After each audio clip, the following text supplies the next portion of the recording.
Having trouble launching Cricket 26? If your game crashes on startup or doesn't open at all, then follow these steps can fix your problem. First, you need to update your graphics card driver. To do this, for NVIDIA users, open the NVIDIA app and go to Drivers tab and select Check for updates. If you have any update available listed, then select the download option and install the latest available driver. This alone fixes the game for a big percentage of players. And the second method, background programs often block the game from launching. Click on the system tray and close heavy apps like Chrome, MSI Afterburner, or screen recorders before starting the game. If you see anything unnecessary in here, then right click and select the close option.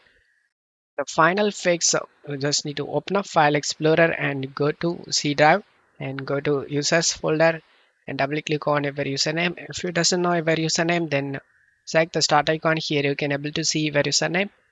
Now double click on the username and save the games folder. Cricket 26 folder, right click on the config and select edit in notepad. Change width to 1280 and height to 720.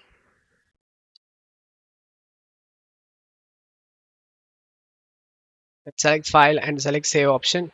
And now close up here and launch the game.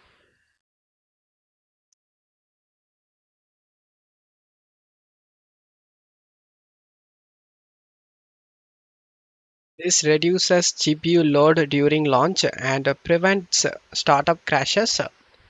And this should fix your problem, guys.